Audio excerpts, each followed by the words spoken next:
This game here between these two teams, I think it's going to be a pretty daggone good game because you got one team that's coming in looking to find their first win of the season in the SWAC against a SWAC opponent, while the other team that they're going to be going up against, they just lost to a SWAC opponent that many thought that they would not win a game this season.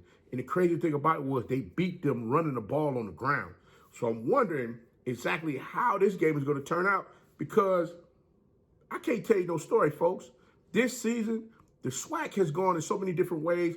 It has everybody confused as far as who's going to end up in this SWAC championship game. Well, we already know these two teams are not going to be in it at all. But we're going to talk about exactly how this game is going to go down right after this.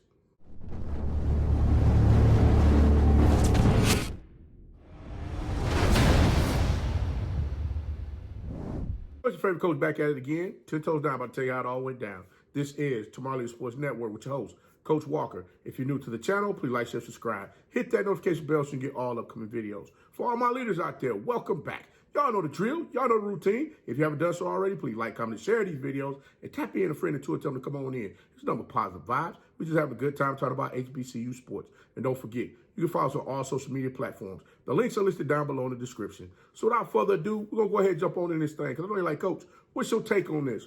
Well, I'm going to be honest with you. They got a 6'8" quarterback that's going to come in there from Tucker High School.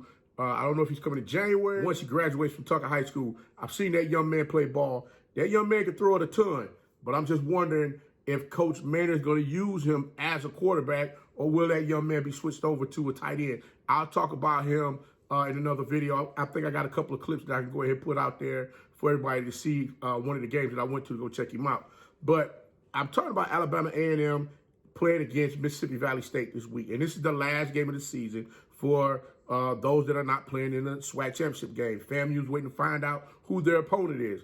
But looking at what took place last week with Bethune Cookman, and I got to give Bethune Cookman their flowers right now because a lot of folks just thought that team was not going to be able to do much of anything as far as with all of the turmoil and chaos that they had going on last season. Give them their props. They won they're 3-7 overall, if I'm not mistaken, and they're 2-5 in the conference. So you got to give them their props as far as with them being able to do that. But the one thing that I want to give them their props on, they shredded that Alabama A&M defense last week, in which they ran, close to 400 yards, something like that. I'm just confused as far as what all took place. I'm like, it was almost like Alabama A&M, they couldn't stop anything that those young men was doing out there on the field. Walter Simmons, who rushed for 3 touchdowns and rushed for 165 yards on, 16 carries. You had Jimmy Robinson. He rushed for 137 yards on 25 carries. You had Mekhi Straw. He rushed the ball for 109 yards on 12 carries. I mean, it is almost like, hey, you want the ball? Go ahead and run it. Hey, you want the ball? Go ahead and run it. I mean, it was almost as if Alabama A&M had no answer for anything that they were looking to do on the ground. It kind of reminded me of how a lot of those Bethune-Cookman teams were out there running the ball in previous years, in which they had the running backs to run the ball, but then when you try to push that ball down the field in the air, it got a little crazy out there, but they went back to the running game to make sure things worked for them in their favor.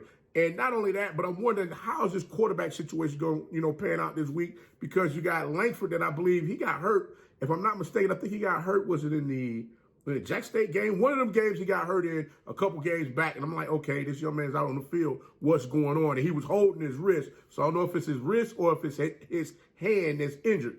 But looking at last week, Quincy Casey was the starting quarterback for the team, in which he threw the ball 20 times, completing 17 for 171. 1 touchdown, 2 interceptions. Langford did, I believe he did rush the ball in the game for 1 score with a 4-yard run. But I've been wondering what in the world is going on with Eaglin as well as Morrow. Why aren't they running the ball a lot more than what they've been, than what we've been seeing? It's almost as if this offense has just gotten so stagnant as far as what it's looking to do. Or I don't know if everybody's to the point now where they're looking to go ahead and just shut this thing down for the season because they know the season is near and they don't really have anything much to play for. Well, I'll tell you this. Mississippi Valley State, they got something to play for. And one daggone thing for sure is they got a defense over there. They held Alabama State to 20 points in this game. But the funny thing is, Mississippi Valley State actually jumped out in front of Alabama State early in the game, in which they were able to go ahead and kick a field goal, getting on the scoreboard first. Even though Alabama State was able to jump out on them scoring 20 unanswered points in this game, it just leads me to believe, it leaves me wanting to know exactly what all does Mississippi Valley State have to come out and show this week in this game against Alabama State, especially with it being, against Alabama A&M, especially with this being the last game of the season for them. They're playing tonight at 7 o'clock, if I'm not mistaken. But I'm just wondering, like, okay, what exactly are we looking to do with this here? Are we looking to go ahead and showcase the talents of some of these athletes to show what Mississippi Valley State is looking to build towards in the future, come next season, come next spring, going into the next season to get everything together? I know coaches over there working his behind off, trying to get them athletes into the program so he can continue to keep building this program in the manner which he's been building it thus far. Yes, it's kind of difficult sometimes when you got to come in there and start from the bottom up and, stir up that cement and go ahead and smooth it all out to get that foundation going, in which that's what I believe the head coach over at Mississippi Valley State is looking to do. Now, one thing I say is this. Mississippi Valley State, they definitely got to sure up exactly which direction they're going to go with the quarterback, because they did have two quarterbacks playing in the game, Tajarian Williams and Jaden Sisk. Jaden Sisk threw the ball 7 times, completing 5 for 43 yards. He had 1 interception. Now, Tajarian Williams, he threw the ball 18 times, completing 12 for 42 yards. Now, the only issue is when you're not able to move the ball down the field, you become one-dimensional. So I don't know if this is going to be one of those weeks where Alabama A&M is going to look to pin their ears back with their defense and really get after Mississippi Valley State in this game to try to get this game out of hand quickly and, quick and fast so that they can go ahead and let everybody else just sit back and relax and just enjoy the day or what. But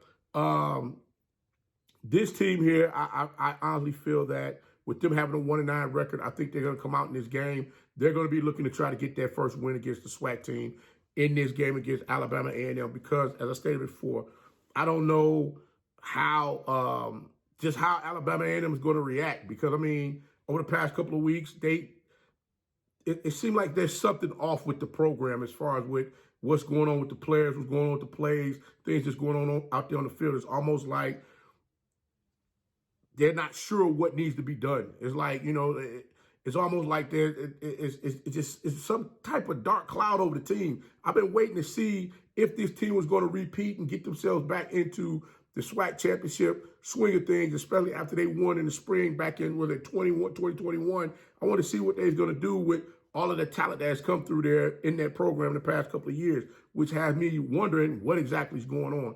But I will say this.